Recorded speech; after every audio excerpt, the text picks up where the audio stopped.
জানেন কি, প্রতিদিন প্রায় 1 লক্ষ গাড়ি আর 15 লক্ষ মানুষের ভার বয়ে চলা এই বিশাল ইস্পাতের কাঠামোটি দাঁড়িয়ে রয়েছে একটিও নাটবল্টু ছাড়া। শুধু তাই নয়, দ্বিতীয় বিশ্বযুদ্ধের সময় জাপানিরা যখন এই ব্রিজের ওপর আস্ত বোমা ফেলেছিল, তখন কেন ধ্বংস হয়নি এই স্থাপত্য?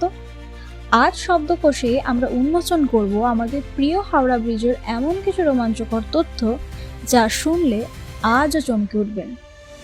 নমস্কার, আমি গুনগুন আর আপনারা দেখছেন শব্দকোষ। আজ আমাদের গন্তব্য তিলোত্তমার গর্ব হাওড়া ব্রিজ। 1874 সালে স্যার বার্টফোর্ড লেসলির তৈরি একটি ভাসমান ব্রিজ দিয়ে কলকাতা ও হাওড়ার যোগাযোগ শুরু হয়।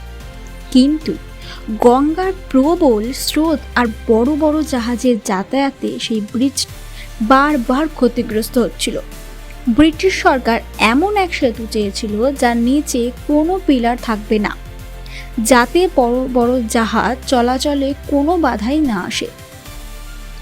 গঙ্গার নরম পলিমাটিতে গভীর স্তম্ভ বসানো ছিল অসম্ভব। এভাবেই জন্ম নিল বিশ্বের 3য় বৃহত্তম ক্যান্টিলিভার ব্রিজ, যা কোনো মাঝখানের সাপোর্ট ছাড়াই নদীর ওপর ঝুলে আছে।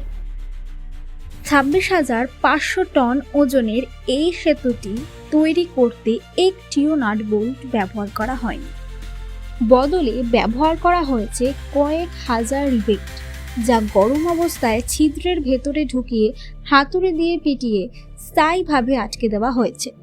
আর মজার তথ্য হলো, এই ব্রিজের জন্য প্রয়োজনীয় 26,000 টন ইস্পাতের মধ্যে 23,000 টনই সরবরাহ করেছিল ভারতের টাটা স্টিল। সেই সময় ব্রিটিশ কোম্পানিগুলো ইস্পাত দিতে না পারায় জামশেদপুর থেকে এই বিশেষ মানের ইস্পাত আনা হয়েছিল।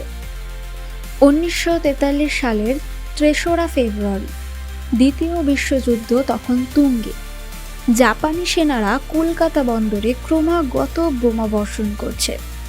তাদের প্রধান লক্ষ্য ছিল এই ব্রিজটি ধ্বংস করে যোগাযোগ বিচ্ছিন্ন করা, কিন্তু জাপানিদের ফেলা একটি বোমাও ব্রিজের কোনো ক্ষতি করতেই পারেনি।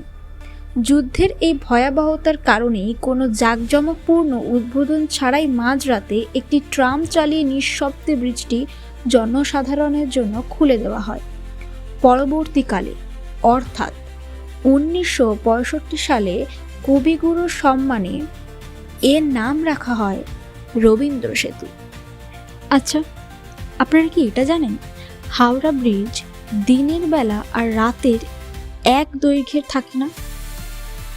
গরমের কারণে তাপমাত্রার পরিবর্তনের ফলে এই বিশাল লোহার ব্রিজটি দিনে প্রায় 4 থেকে 10 ইঞ্চি পর্যন্ত প্রসারিত হতে পারে।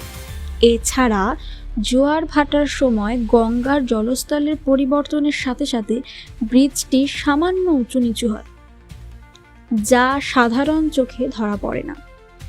এটি হলো এই স্থাপত্যের আসল কারিগরির সার্থকতা।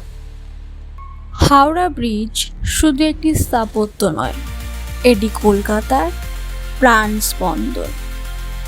যদি ভিডিওটি ভালো লাগে থাকে তবে লাইক করুন এবং বন্ধুদের সাথে শেয়ার করে এই অজানা ইতিহাস জানিয়ে দিন।